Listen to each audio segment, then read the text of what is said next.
When you were dating one of your ex-boyfriends, you had a journal.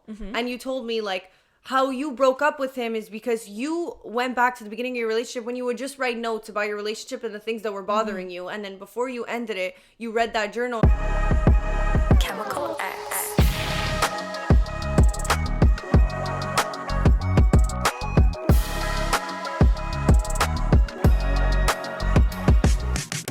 What's up, guys? Welcome back to another episode of the Chemical X podcast.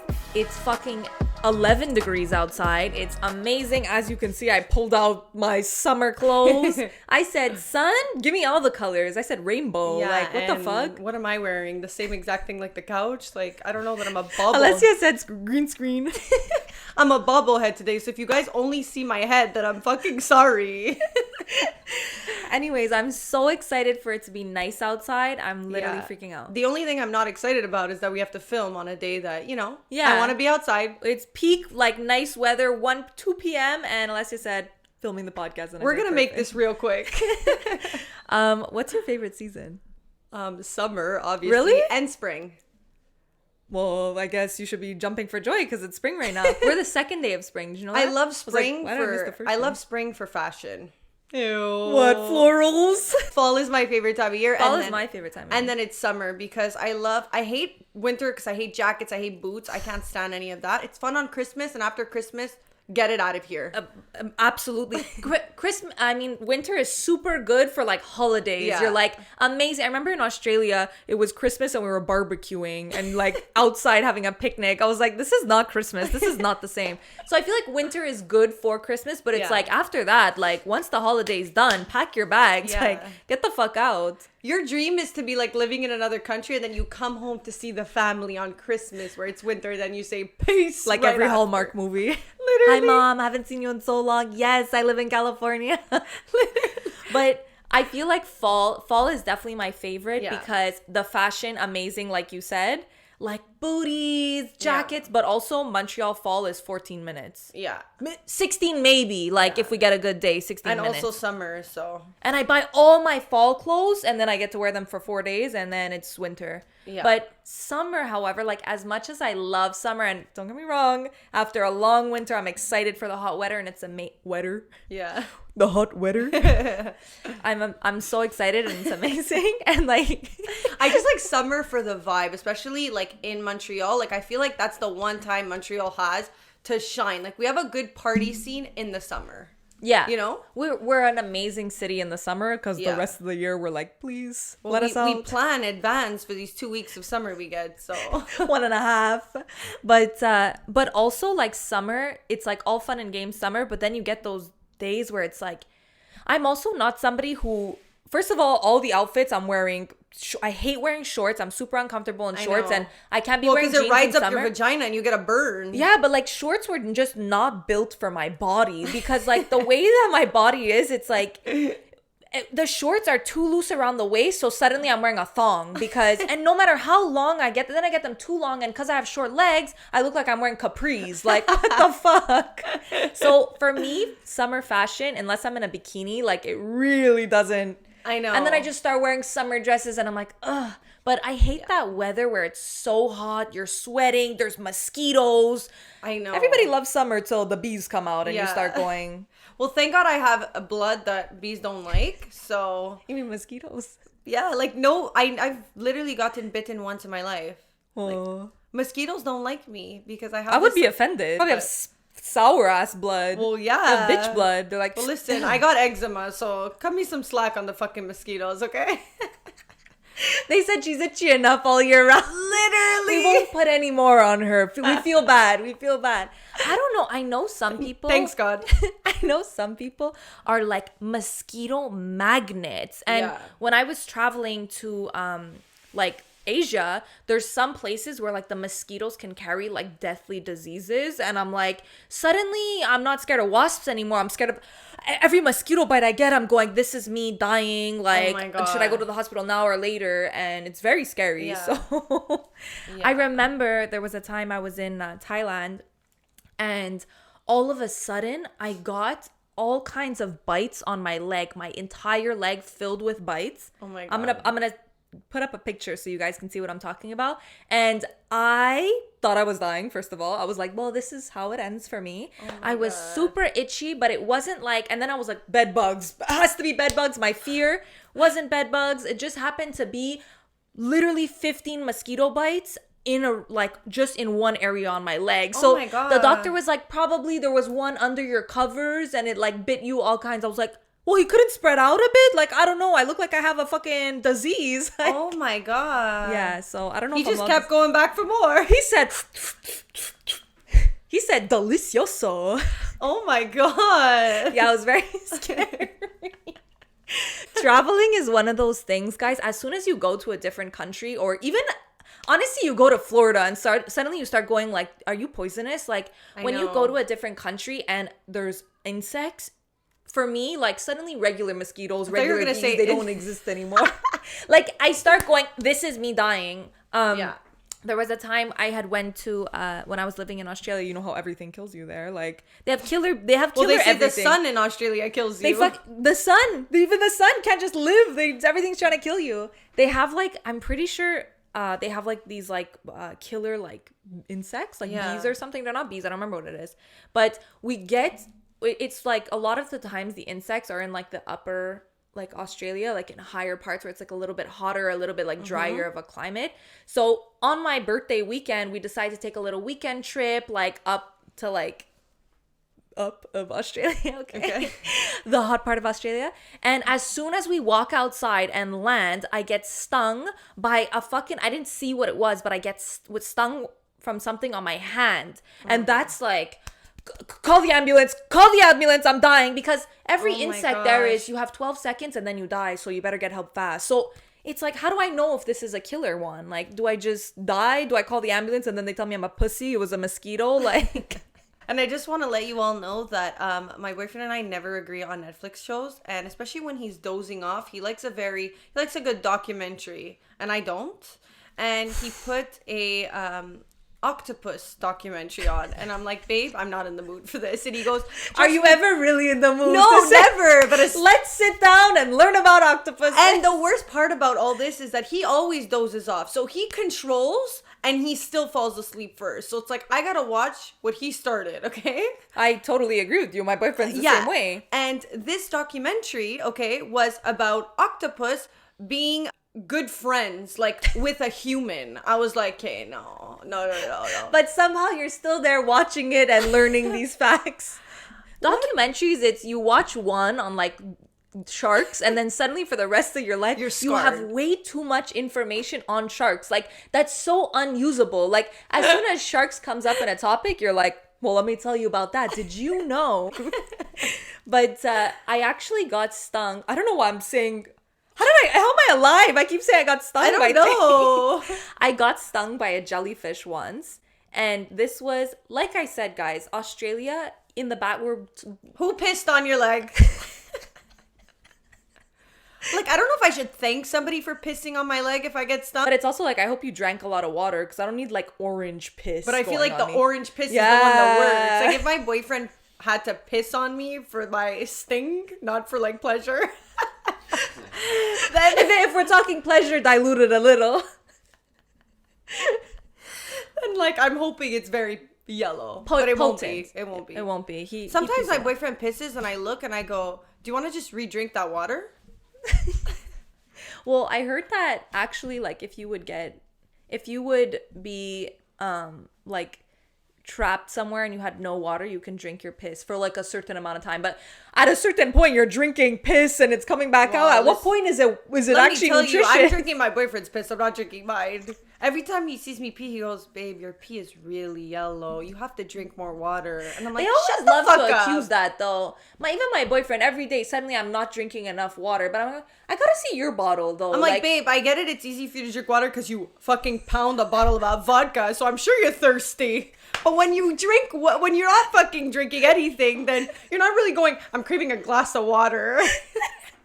My boyfriend smokes 6 joints a day. No wonder he's constantly thirsty. fucking pasty ass mouth. I'm here natural, okay? Au naturel. I drink when I eat. Oh my god, but it is really true that like when you drink a lot of water, your skin is amazing. My mom always tells me just force yourself to drink. And I'm like, you know I start and I do it for 3 days and then it's like, but forcing yourself is not like forcing yourself. I love water. I love water. I don't need to force myself to drink it. You love water, Veronica, when you're thirsty, but that's too late. That's too late. But like right now. Yeah, I'm talking about water. I'm actually thirsty now. And do you ever like try and like say, okay, I can't do this. Let me just try and drink the whole bottle now. And then you have a stomach ache. Yeah, like rude. Anyway, back to me getting stuck by a jellyfish. Minor detour. So, like I said, in Australia, everything kills you. We're like, as Canadians, we think, because nothing kills us here, fuck. The most poisonous animal you could say in Australia is a rock. Like, are you fucking kidding me? A rock. Like, guys, seriously? Like, now I have to worry about rocks? Oh. Now I have to be swimming and thinking about the rocks on the floor? Like, what the fuck? Yeah. What the fuck? Well, speaking of which, whenever I'm in the ocean, I don't even bother touching the ground. If I couldn't swim, I would not go in the ocean. I'm there swimming forever. Like, you know, swimming till I'm at the shore, till it's here and I feel the sand, then I'm getting up. Where I have anxiety is the ocean, and every year my anxiety gets worse and worse and worse because I think I'm dying from a shark, a jellyfish, anything, and I never want to touch the ground. I literally go in there because they say your hair and skin gets better. So I'm literally I'm in there for 2 minutes and I'm like, do you think my hair and my skin got enough nutrients? Like, that's but the only reason. Or sometimes I just dip. I'm so scared of the ocean. Also, every year like, it gets worse. Miami ocean is very different from like a nice Caribbean clear sea. Like if the Bahamas. Amazing. Beautiful. If I can't see my feet, I'm not going in because that's how I get killed by a shark. I need to be eyes open. And then when the seaweed touches you and you go, ah! There was a shark, there was a jellyfish, there was something. Okay, I just want to say that. So you get stung. So basically, like I'm saying, everything in Australia can kill you. So 6 months out of the year in some regions in Australia, it's stinger season, which is jellyfish, like they call jellyfish stingers. So it's stinger season for 6 months out of the year. So for 6 months out of the year, you cannot go in the ocean. If you do, you need to be wearing a full body wetsuit. So it's a wetsuit that goes from your hands till your ankles, okay? But the other 6 months, there's less jellyfish, so you're okay. Chances are you won't get stung. You're fine. I'm still wearing that suit. It's terrifying still. So in a lot of places, you literally cannot go in the water. And I went snorkeling during stinger season with a suit. And let me tell you, I was putting my hands inside because I was so afraid any skin that was showing, because a lot of the jellyfish you cannot see. So the most killer jellyfish, I don't remember what the name is, but it's like this big, I'm pretty sure. And you can't even see it. And you die within like fucking 20 minutes. Not even, like 7 minutes. It's insane. Like, you don't even have a chance to live because you're in the water, you know? So I am...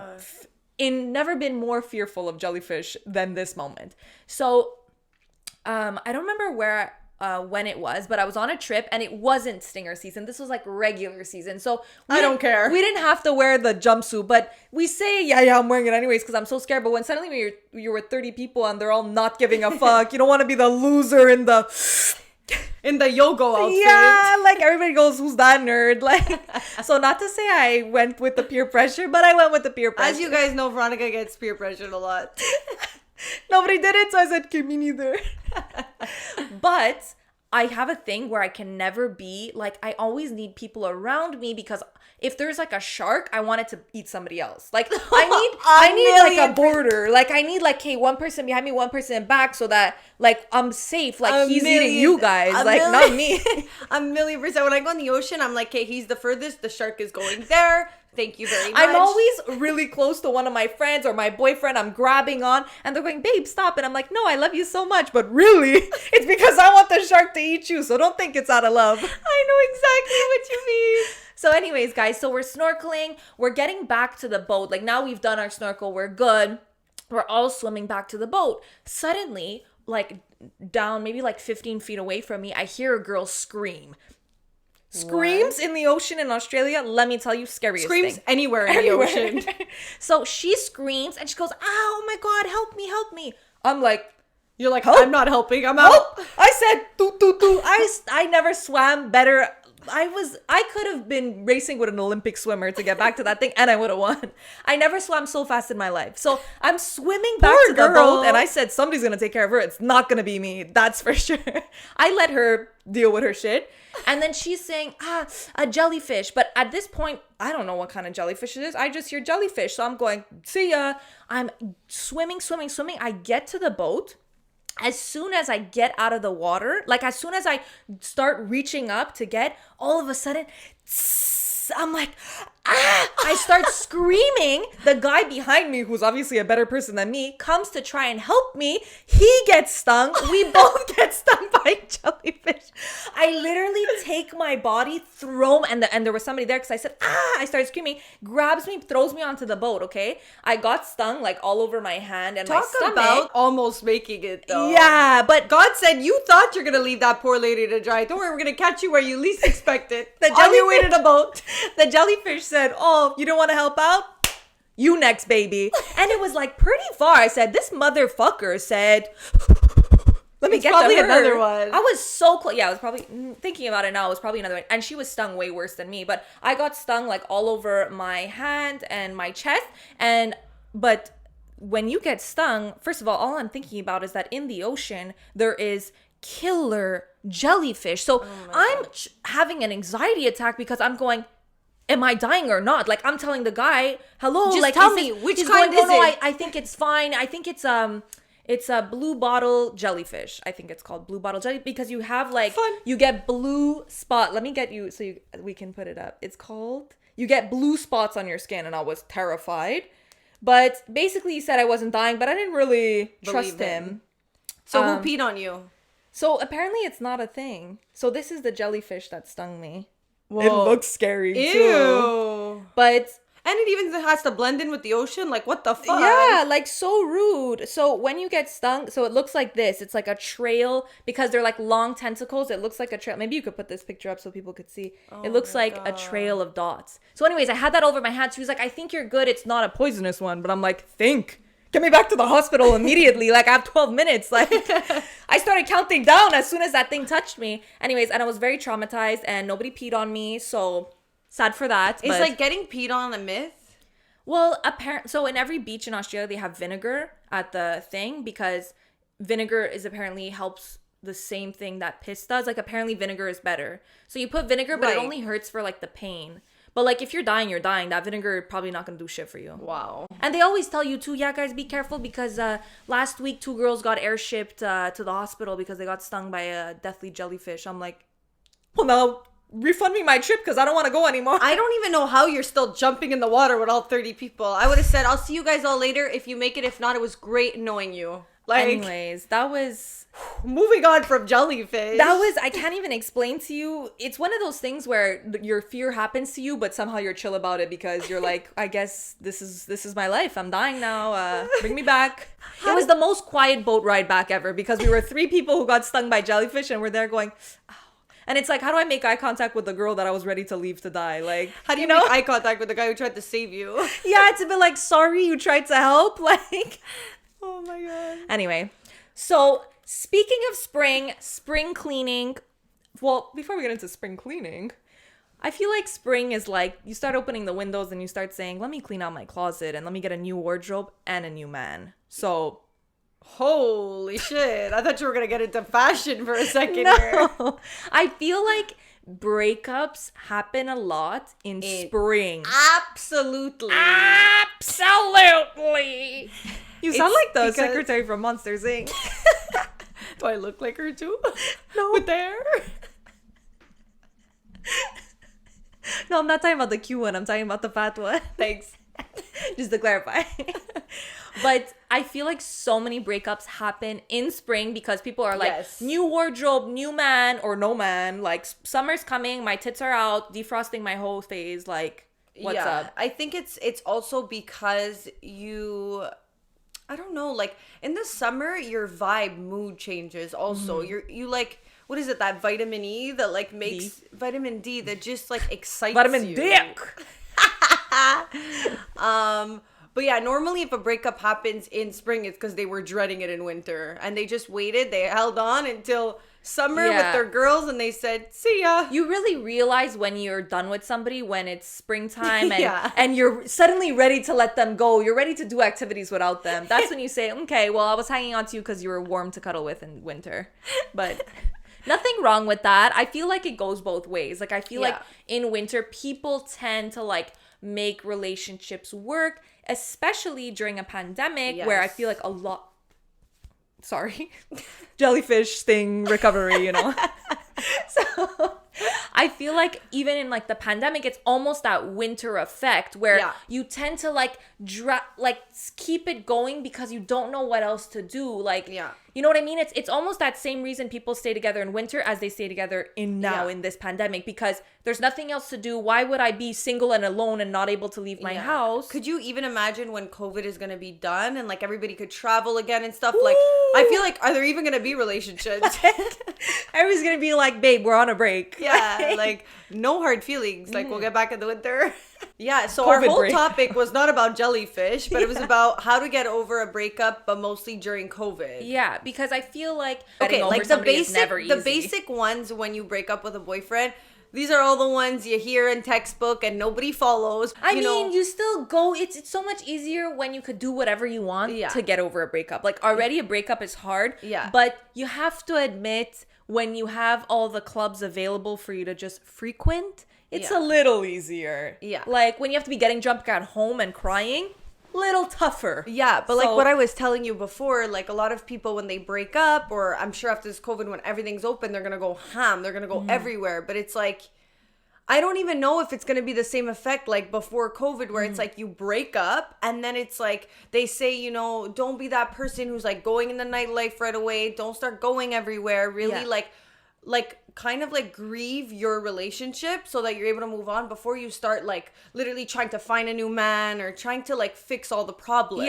Yeah. I mean, realistically, we all know what the healthy way to get over a breakup is, and you know, and it's chances read are a we don't listen. book, hang out with your friends, stay out of the light. I mean, when we're going through a breakup, none of us follow those rules because we just want to be toxic. We just want to show them that we're having more fun. Yeah. But in a pandemic, obviously it's a lot easier to not do those things. Like, yes, you think like, oh my God, he's going to be so jealous when he sees me like looking amazing. But really, he's thinking like, she's doing this for me. Like, sometimes it's a little bit obvious that people are doing things. So, and you don't want to be that girl. Like, also in the beginning, yes, you want to prove to them that you're so good without them and fake it till you make it. You know what I mean? Like, there's nothing wrong with that. But you also have to eventually be doing things because they're making you happy. Like, we were speaking about this before.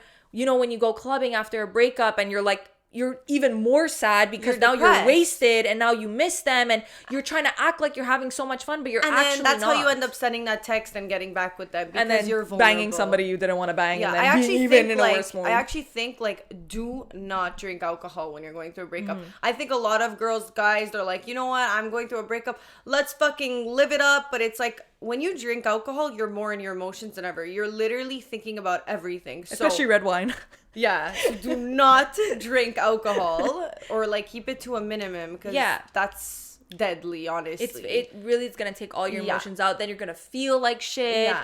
So we came up with like a little rule book. No, just like a couple of tips for you guys to follow because in a pandemic, it's like your best chance to get over a breakup in like the best way possible and the healthiest way possible. Yeah. So why not do it? So we came up with some tips. And one of them is, and I love this one that I came up with because I feel like pandemic or not pandemic, it's great. And one of them is write a list. And the list should have pros, cons. Cons being all the things you do not like about your relationship, all the things that are non-fixable. You've definitely tried, you've spoken about it, they still didn't fix. So write down all your cons and then write down the things you like about them, the things that made you happy in that relationship.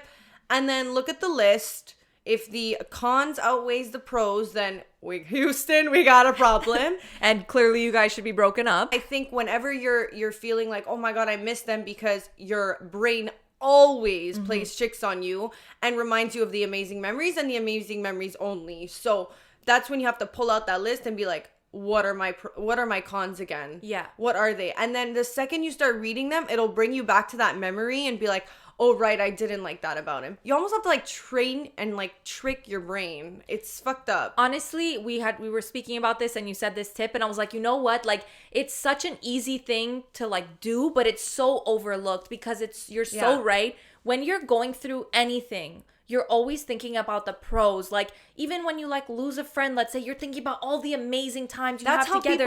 That's how people cope, is they think about the good memories. But it doesn't. And that's how you end up in a toxic relationship, because you always try and see the good in people. Exactly. And I think it's so important to constantly remind yourself of why you guys are not together. And I'm not like, and also you don't have to hate them and you don't have to like only focus on the bad things. Like, you can appreciate the good memories, but chances are, if you guys are not together, it's because there is more cons than pros, and you need to remember those, especially on those hard days where you're feeling like you miss them, you want to text them. You need to go back and literally, like, trust me, in those moments, you're not even going to think about all those times. You're going to suddenly feel like, well, it wasn't that bad. Well, maybe I could have done something differently, or maybe I could have this, because we try to compensate and we try to make ourselves feel better, and we try to like be like, well, maybe it wasn't their fault. Maybe I was too hard on them. So read that fucking list. Read that list. Remember, over and over and over until you start to believe it. Yeah, and really like write down all the parts of the situations that really hurt you. That way you can look back at it and not start going like,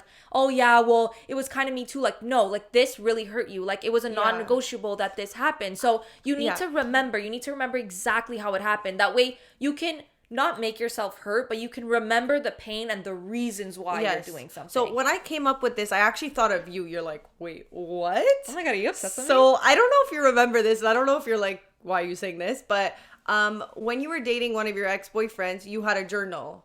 And you told me like, how you broke up with him is because you went back to the beginning of your relationship when you would just write notes about your relationship and the things that were bothering you. And then before you ended it, you read that journal and you're like, wow, it's crazy how the things that were bothering me at the beginning are still bothering me a year or 2 years in. Absolutely. So it made it clearer for you to see. So guys, write in that fucking journal. Yeah. I actually didn't remember I told you that, but the reason I kept, that's so funny that you remember this, because the reason I've always kept a journal since then is because very often we tend to not remember things that happen. You remember like big events and things that happen. Yes. And especially you remember bad things. So it's very hard for you to remember the good things. And I remember even regarding this, I had went back in the journal and read how in love with him I was. And I was like, it's so funny because I don't relate to these feelings anymore. And that's when I was like, wow, all these things that were bothering me then just got worse. Crazy. I have goosebumps. And now that I'm looking back and reading kind of like a memoir. But it's like you go,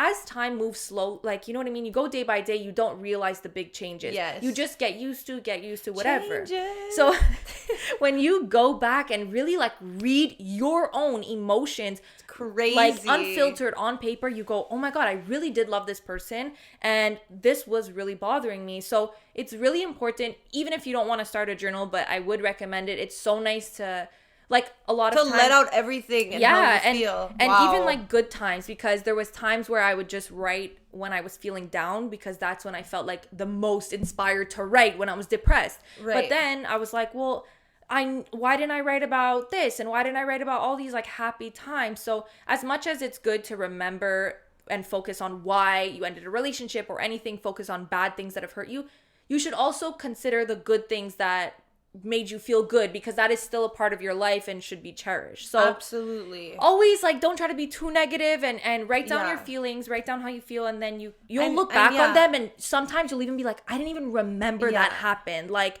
wow, I'm so glad I can look back and be like, shit, like this really did happen that way. And chances are that's why no one ever ends up with the first person they date, because you learn what you like, you learn what you don't like, and then I mean, look, if everybody was amazing at the beginning, you'd have only amazing things to compare it to. But it takes that shitty relationship. It takes that toxic relationship. It takes that bad relationship for you to appreciate what a good relationship is. So date toxic in order to find your dream man. So you can cross off the list, basically. So going to what you're saying, I had watched a TikTok once. Anyways, and it was like a relationship, like, I don't know, once, was probably 2 weeks ago.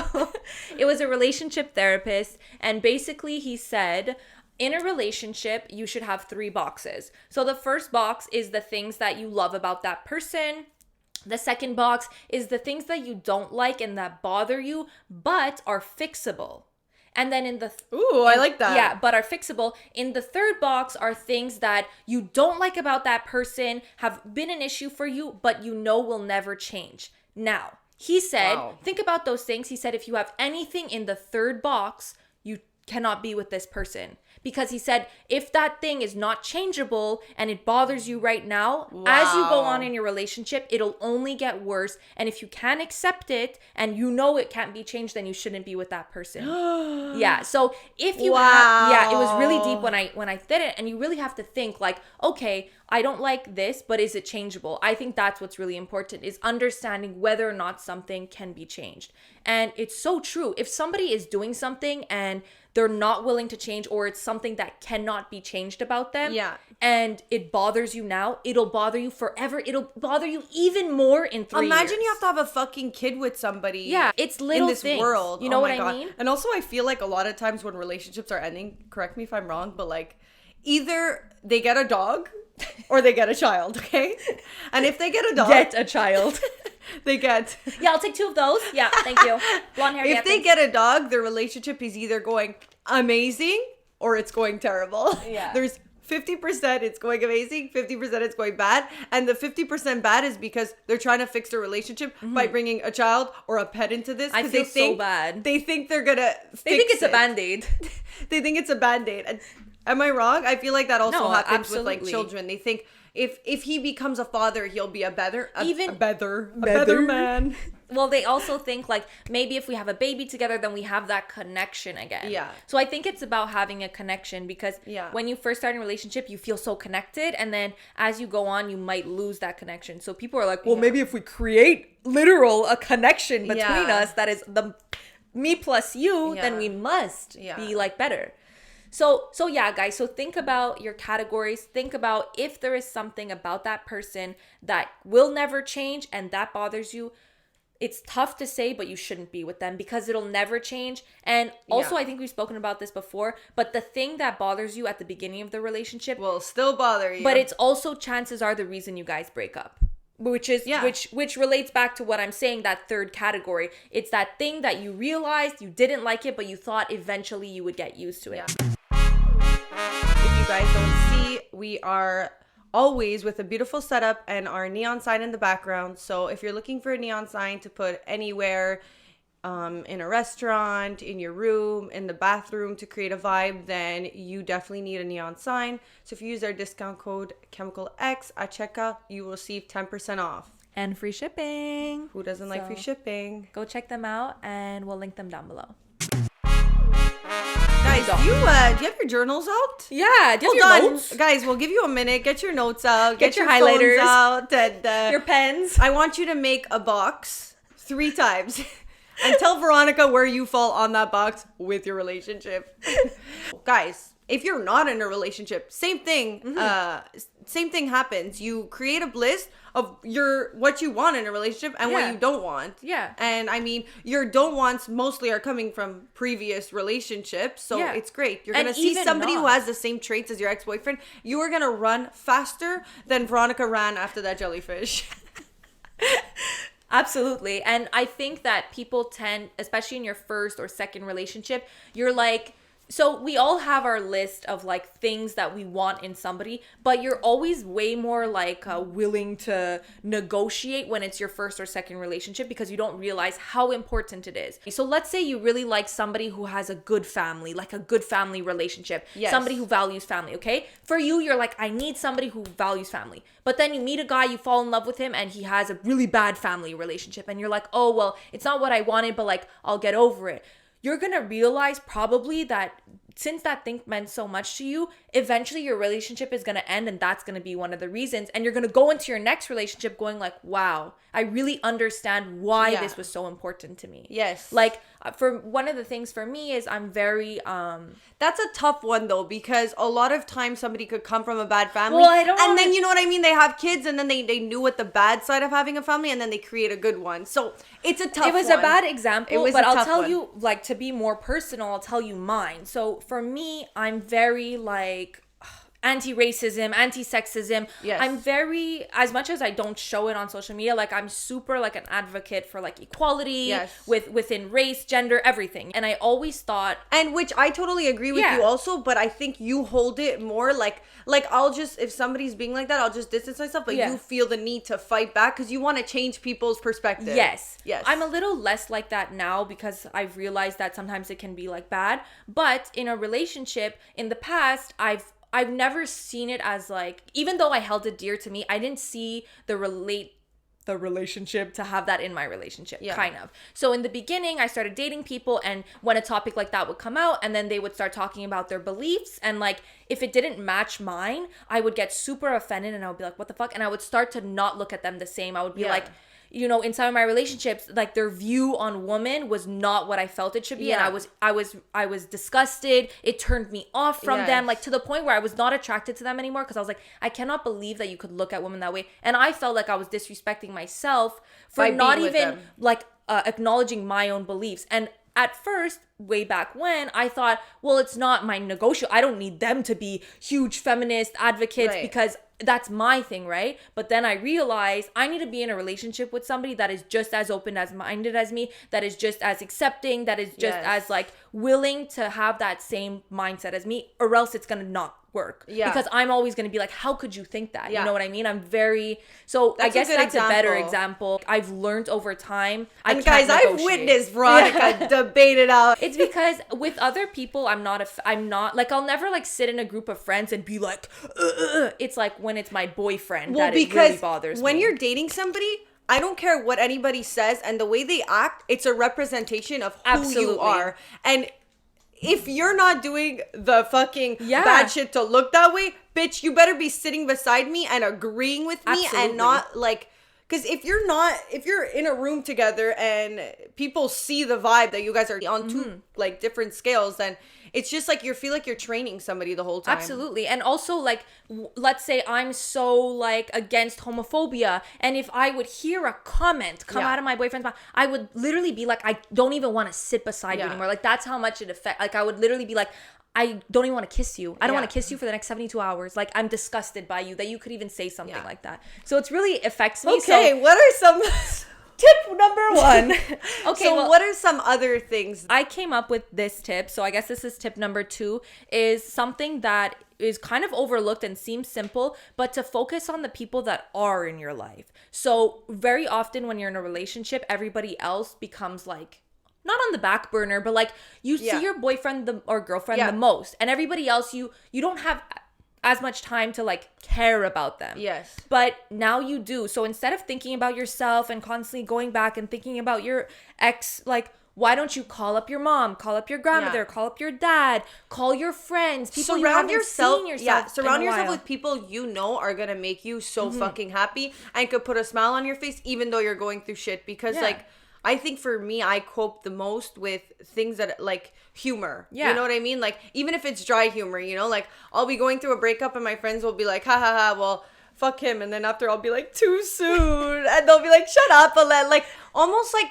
Yeah. not ignoring the fact that I'm going through a breakup and just making jokes about it and just being around people who will make me laugh, or like, you know, could always count on my mom to be like, oh, you were better than him anyways, you know? So call up that mother because she's finally going to give you the truth. Absolutely. And also get it, like, just in the same way, talk to people you haven't given much attention to and get invested in their life. Yeah. Because if you start saying, breakups are very selfish in the way that we cannot think of anything outside of our pain. Like, we're Yeah. like, I'm hurting so bad, I can't even think about another person. But it's really bad to do that. So call up a friend and be like, how are you? How's your new job? How's your relationship? Tell me about Yeah. you. Because for that second, you're going to be now invested in their Yeah. life and listening to their feelings, and less about yourself, less Yeah. depressed in your own feelings. So And then by that, by keeping up with your friends, your family, you'll get to talking, you'll get to chilling, you'll get to being outside, meeting new people. And if you're hanging around with people who are making you laugh and your vibe, chances are the people that are going to be surrounded by them are going to be the same kind of people. So if you're hanging around people you do not like, or guys that you will never date, then chances are his friends are going to be similar. Like, it's going to be a kind of representation of who they are. I'm sorry, but absolutely. who you hang out with is kind of who you are. Yeah, you become who you surround yourself with. So absolutely. My tip number 3, and I was actually, well, still kind of am, but kind of stopped. Do a social media detox. So phone detox even. Like, set yourself rules. If you guys haven't seen, I had posted on my Instagram a 2-week detox for your phone. That's really good. I'll maybe we'll put it in the link below so you can check it out. And basically, as you know, when you go through a breakup, you're never been more addicted to checking somebody's stories, checking their snap score, refreshing their page. You're like, it's actually very sickening. It's disgusting, and it becomes an obsession where every time you open your phone, you have to go check to see if they did something new. It's sickening. It's very bad. So if you do a social media detox and you set yourself rules as to okay, I can only use Instagram for 2 hours today, or I'm not using my phone after 10 p.m. Shut off your notifications. Get away from your phone as much as possible. Even if you're not now, there's not much to do. Even if you're putting away your phone to read a book, to watch TV, whatever it is, get away from your phone. Because the more you allow yourself to check, the more you're gonna do it, because you create a habit. And I'll give you an example. Okay, I was going through a breakup, and I was constantly checking this person's account to the point where it was literally becoming sickening. It was I was over the person. Oh my God, I'm all over the place. I was over the person, but I was obsessed with the idea of being updated, being in the know. where it was and then the no post or the no stories was bothering me even more, because I was well, then I was thinking, what are they doing? And then the mystery of all of it was worse. Absolutely. And going through somebody's followings and seeing who they follow, and then the second they start following somebody, you start building a story that's not there. You start building a story, and I've done this before, and I've literally messaged Veronica, and she's like, stop, you're being crazy, stop building the story. And it's it's the only contact you have technically with somebody when you cut the cords, right? And then all of a sudden, all the things you were we didn't work out for this reason, go down the drain, because now you're focused on trying to get that story right, and you're what the who's fuck? Who's the next girl, and who's this? Yeah, it's so sick.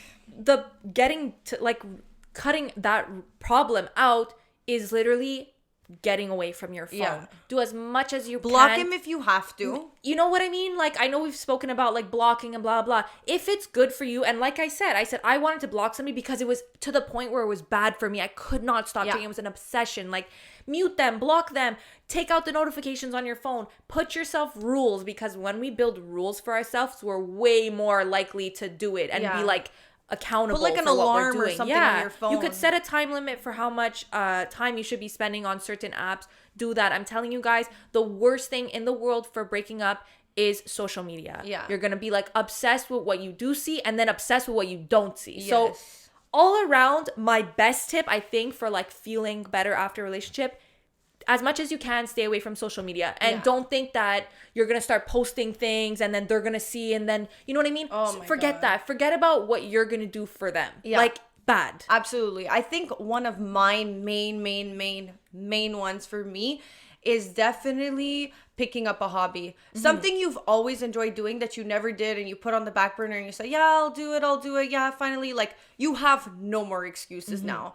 And look at the bright side. If you're going through a breakup, you no longer have to give a part of yourself to somebody. Absolutely. So you could put all that investing in yourself, and that's the best investment you could ever do. So think about, what do I want? Exactly. What do I want in this? If it's literally knitting, fucking knit. Anything baby. Anything that makes you happy. For me, I don't know, this podcast, super happy, something to do, planning, it keeps your mind busy, and being busy is a good thing. And thinking about yourself is a really good thing. Yeah. And if you guys want some ideas to learn something, you can go to udemy.com. It's a online class. They have a bunch of online classes about everything. So if you wanted to learn graphic design, if you wanted to learn even copywriting, anything, social media management, whatever it is, they have so many things, drawing, everything. They have so many classes. They always have them for 90% off. The classes are $20, whatever. I just think it's a really exciting way in COVID to learn something new, get that online class, put your time and learn something new. You're going to be like so happy that you have this hobby. You know what I mean? Because having a boyfriend or a girlfriend ends up being a hobby because you spend all your free time with them. But pick something that makes you feel better about yourself and something you always want to learn. So if you guys need ideas, go check out that site and maybe you'll find something you like. And I'm being serious when I say this. When you start loving something you're doing, whether it's a hobby, a business you started, you start to think, wow, like, even if I'm ever going to be alone, I'll be okay. And you only realize that once you literally work on yourself. Absolutely. And it's crazy. You start to be more confident. Yes. You're like, if he leaves me or whatever happens, like, I know who I am and I know what I'm working towards. So it kind of gives you that boost of like, a lot of people leave try me. Too good for you now, babe. You knew me before I was a knitter. And now I'd be building everybody's socks. So I think when we leave a relationship, we feel very unconfident. And, you know, whether you were confident before or confident after, when you lose somebody, it really like makes you rethink your life and what you're good at and who you are. So it's so true that when you find out you're good at something or put effort into something and love it and like are proud of it, you feel so much more confident. You feel so much more of value. And you want to be a valuable person, not even for a guy, doesn't matter. Yourself. You want to be a valuable human being for yourself, a valuable woman, man, whatever. You want to have value to yourself. You know what I mean? If your value comes from other people, that's not good. Yeah. So find things that will make you a more valuable person. Yeah. In the sense where like you want to be proud of yourself. Even if you're alone, you're a valuable person, you know? Yeah. And I don't mean that in the sense of like, you know, sometimes we see value as like being attractive to somebody else, but it's not. Yeah. So remember that. The most valuable people are valuable to themselves. Yeah. And I think that's something that with age, like I swear to God, like over the years, you know, like there's so much going on social media. There's so many pretty people. There's so many people killing it. And I swear to God, over the years, I've been getting more and more confident and being a lot happier with who I am. So I don't want to say that it's because I work on myself more, but it is. It is. Okay, so my next tip is I actually came up with this. I think that it's something that we both like to do and a lot of people can relate to. For me, I'm a content creator. I love dressing up. I love doing my makeup. I love looking good, not for anybody else, but for myself. Some people do like to dress up when they're meeting a guy, whatever makes them feel good. But I genuinely feel good when I look pretty to myself. Like when in the beginning of the pandemic, like I would literally do my makeup just to take videos and have fun because it made me feel so good, so confident. Yeah. So just because you broke up with your boyfriend or girlfriend doesn't mean you can now start letting yourself go. Yeah. Wash your hair, do your hair, shave your legs, whatever makes you feel good. You don't have to if you don't want, but what makes you feel confident, keep doing it because you're going to feel better in yourself. When you feel like shit, when you look like shit, like to yourself, you feel like shit. So if I can give a tip, something that would be really fun is like get dressed up, do your makeup, put on like an amazing outfit, go take pictures with a friend outside wherever you're allowed, or even do a selfie photo shoot with yourself. You don't need to post the pictures because this is not about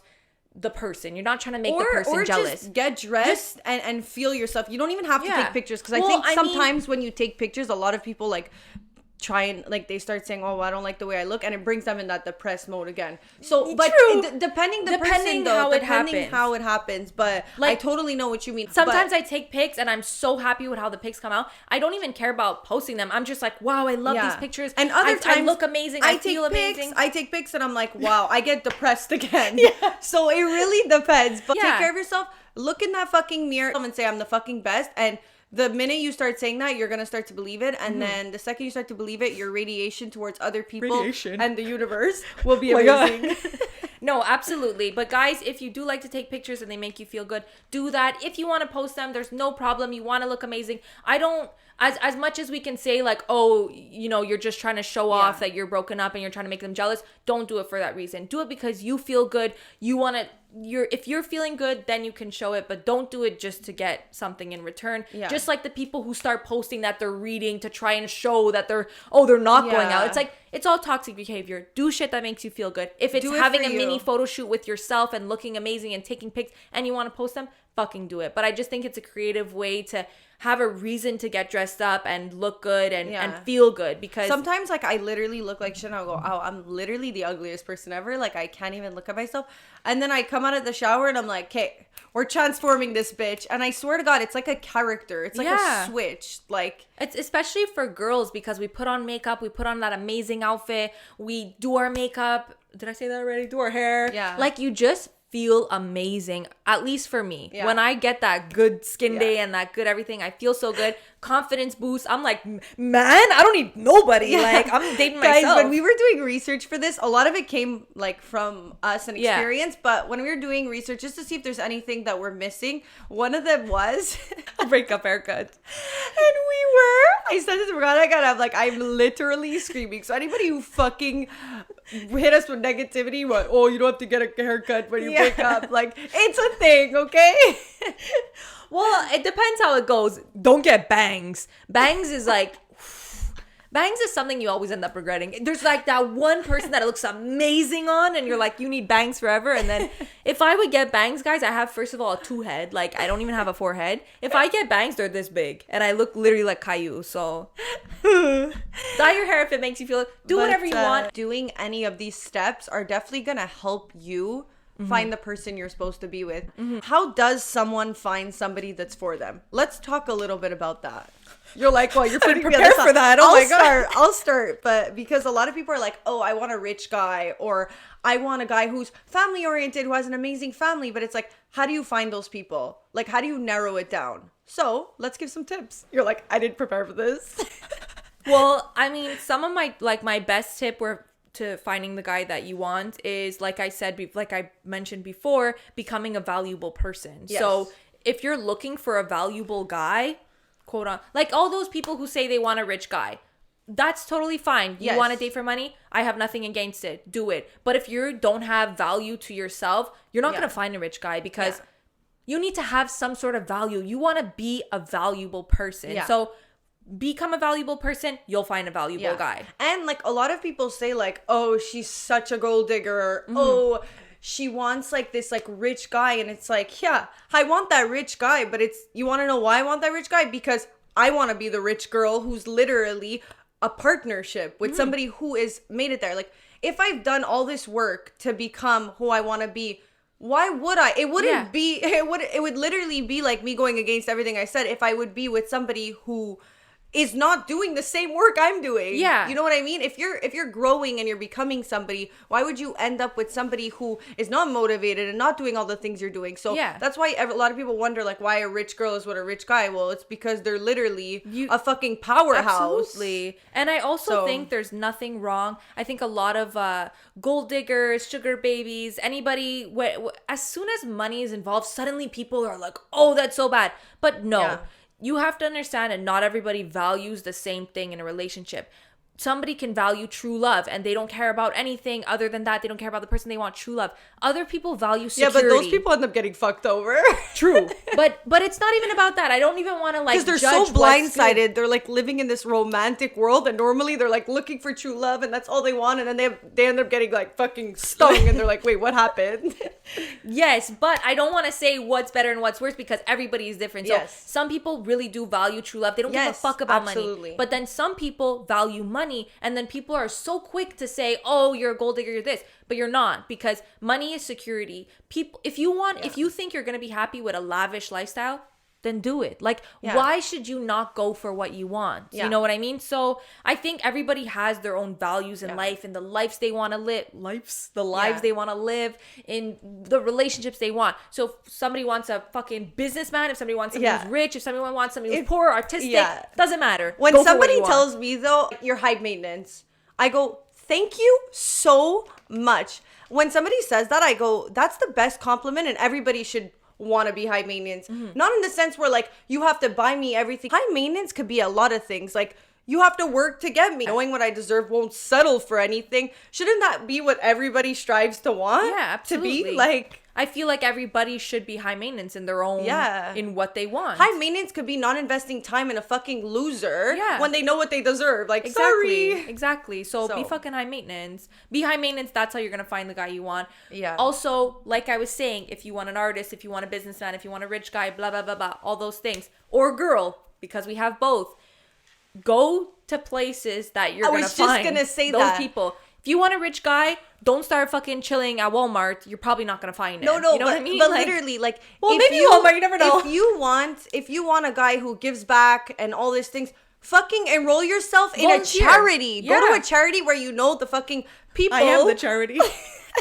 Bring yourself in lights where you know you're gonna be able to find somebody who's gonna meet you. If you like reading books and you want somebody who's amazing, go to the fucking bookstore. And you also have to think, this rich man that you want, like, is he somebody that's gonna want to be with you? What are you doing with your life that's gonna want him to be with you? That's what I'm saying. If you like everything, that's why you want to, you know, if you want somebody who gives back and cares about the community, go volunteer. Not only because that's how you're going to find the guy, but also because chances are that guy who cares about the community wants somebody who cares about the community. Absolutely. So that was good advice. What the fuck? What are we like? What are we like, Dr. Amazing? Phil? I'd rather be Oprah, sorry. Did you watch start giving out cars? Like, I don't know. Did you watch the Meghan Markle interview? No. Okay. Okay.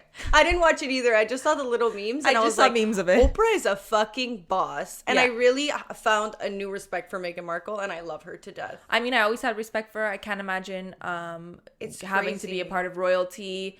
I've only like heard rumors of what's happened and it makes me sad, and I'm just glad that she's now getting light to the story. Like, I'm glad that now people are getting to know. Could you imagine she never said anything? She was literally she wanted to kill herself. Oh my God. She was so depressed in that fucking family because, and they, like, she doesn't really have a say, right? As much as you see her waving and everybody says they want to be a princess, but nobody fucking know what happens in there. Absolutely. I watched the Grammys and for the first time I was like, Dua Lipa is a fucking broad. I always thought she was a broad. She's amazing. She's beautiful. Just like came out of nowhere for me. So. Well, it's that last outfit in that purple, the 2-piece. I went, I mean, I think she's just like underlooked. Like, what's the word? Underrated. Like, I've seen some of her music videos and like, she's amazing. Like, I actually love Dua Lipa, but you know, she had that brown hair and suddenly now she's just glowing. She got her spotlight, which she deserved. So I think that, just to touch on it quickly, the Grammys can be pretty toxic. Like, I know The Weeknd is like super against them because you were telling me this and I was like, what the fuck? There's like all kinds of drama with that because it's so like not fair. And I know that Billie Eilish apparently and Billie Eilish won the award for like best album of the year, and she literally got up. I didn't watch, but like just from what I've heard, she like went, like her thank you speech was essentially apologizing for winning the award because she felt like everybody wanted Megan Thee Stallion to win. So I was like, it sucks. But fuck off. But she can't even enjoy her moment of winning because she has to feel bad. Like no. It sucks in that sense. Like, I think all these people are amazingly talented and everybody deserves that award. But at the end of the day, only one wins. And, you know, it is what it is. And I don't think anybody should feel bad for winning. I just think it's so fucked up. Like, So The Weeknd doesn't go to any. Well, I think last year, I don't know, David, I feel like you know more about this, but I think last year he refused his Grammy and now he's like not allowed to go or something. Wow. Also, like, Beyonce's daughter won a Grammy. Like, okay. I always think about, like, if I would be famous and, like, you know how, like, the stylist, you always know when a stylist tried to do something crazy and it doesn't look good on the person. And I would say, like, thank you so even much, but outfits, I'm not wearing like, it. I'm going, I can't imagine them being like, this is what you're wearing tonight. I'm like, absolutely not. Like, what is this box? Like, I'm not doing this. Why do they try to be so different and then it becomes scary. But imagine winning a Grammy at 9 years old. How are you supposed to live up to that next year when you're 10 years old? Or when you're 12 years old? How do you live with the fact that you already won a Grammy at 9 years old? I don't know. And now you have to keep going with your life. Yeah. And Beyonce won or tied like best records in history or whatever. And now I'm like, wait, does Beyonce's kids also go on their Beyonce's now? How does that work? Does she have like an extra one now because her kid got one? Like, how does that work? But guys, speaking about breakups, quick, I did want to talk about the celebrity gossip that's going on. So we all know what the fuck, the biggest powerhouses in the world are all breaking up. Crazy. Like, what is happening? Maybe they can listen to our podcast and take some tips. Like, yeah. Kim K and Kanye are no longer together. It's official. She went on vacation. He packed up. He bounced, and now they're no longer on speaking terms. Could you imagine though, like, you're no longer even speaking to somebody who you have to raise a child with? Like, the only way Kim Kardashian could speak to Kanye is through the bodyguard. Like, he changed all his numbers. That's really sad though. That's a dick move, no? I mean, everybody has their own way of dealing with things, and I think they'll eventually get over it. It's really hard when you have like a kid together, but I guess he did the right thing by leaving. Kids, yeah. But like, perfect example, Kanye used to always sit, like, there would be so much drama about, oh, Kim, you posted this picture, you're this way on social media, you're so this. Look at that now, they're fucking divorced, and probably that's one of the reasons. So don't ignore the red flags of things that you don't like. Don't ignore your non-negotiables. Learn from Kanye. Yeah, speaking of keeping up with the Kardashians, Sophia and Scott, they broke up because she needed more attention, which understandably so. Like, I think for Sophia, like, she's like super mature. I don't really know her personally, but I think she's super mature. But I only met her once or twice. But to deal with somebody who like has a family, who has that close connection to like his ex-wife, like, it must be so. And she's young. It must be so fucking hard, and I don't blame her for saying like, I need more of your attention. And then it got to the point where she was like, it's me or it's Court. And he was like, Court's always going to be part of my life. And that's kind of deep though. Like, so yeah, now they're saying like she kind of gave him the ultimatum. So that's kind of fucked up. But also, it's fucked up, but you don't know. Probably if he was treating her better, she wouldn't have to be like. Even Courtney said it. Like, if you value your relationship with Sophia enough, then you will take the measures to like. You know what I mean? Like, yes, you're not going to cut me out of your life, but like, you'll do what will be respectable for the other person to feel comfortable. Absolutely. So there's also that. And then there's J-Lo and A-Rod, like my favorite couple of all time. No, we have to talk about them before we leave. Now I know who Kim K is going for. She said the two biggest broads in the world, Kim K and J-Lo, they're going to go switch. Yeah, okay. Literally. Well, it's like, realistically, A-Rod, who's your next person after J-Lo? I don't know. He's dated like Kate Hudson. He's dated a couple people. I'm sorry, J-Lo? No. If I would date J-Lo, I would never date again after J-Lo. Like, imagine you're the next Alessia. Imagine you go and date A-Rod now. What are you thinking? You're competing with J-Lo. I just want to be like J-Lo's stepmom. Like, just to be like linked to A-Rod through J-Lo. Like, I kind of feel like I'm like, you know what I mean? Like, please. I'd be dating our A-Rod being like, so what's Jennifer like? He'd be like, please stop. I can't imagine having to go in like this, knowing. Yeah. Like, J-Lo was before you. Yeah, like the saying is more money, more problems. So they apparently broke up. And then I think they didn't like the way the media like let everybody know that they break up. So now they're saying that they're working on things. But I heard that they have a lot of properties together and a lot of things. So the divorce or whatever it was, they were not actually married yet, but is a lot harder than he proposed to her 2 years ago and they were planning the wedding and now they're not getting married, at least. But they had so many things together, like houses in LA, like a million properties. They were trying to buy the New York Yankees. I don't know if you know that, but they like lost to a billionaire. So what are they? Everyone was like, thank God they didn't win. Wow. They weren't able to buy it. I think it's hilarious how these millionaires divorce and it's like a whole money battle. It's like you each have enough money to just say half or take what's yours. Like, even if you're taking what's yours, it's probably like literally like 20 million. Yes, but the problem is like people like J-Lo and A-Rod, they put their assets together and they started buying shit. That's what makes it complicated. Anyways, I'm just saying, like, if fucking J-Lo and A-Rod and Kim Kardashian and Kanye couldn't make it work, then maybe all our fucking tips are for the garbage. Literally. And also, I would feel so, like, we say there's pressure to stay together in COVID. There's pressure to stay together in winter. Shut up. Imagine being in the public eye. Like, I don't know. You need to be damn sure you guys are not getting back together. I don't know, together. but I can't wait for it. Anyways, guys, I feel like that wraps up our episode on breakups. So hopefully this was helpful. Hopefully you got your notepads. Literally. Hopefully you wrote pros - cons. As always, don't forget to like and subscribe. You can follow us on TikTok, the Chemical X Podcast. You can follow us on Instagram. Yes, also if the you Chemical guys X just Podcast. share our story, it would even mean so much. If you can tell your friends about us. Absolutely. We are currently trying so hard to hit our goal of 1,000 subscribers by April 18th. Guys, we have a goal and it's in less than a month. We're manifesting. But we need your help. So. Absolutely. And also, in the comments below, write some topics that you guys would like to hear us talk about, some advice that you guys would like, and we'll get to it. Thank you so much. Bye, guys. Chemical X.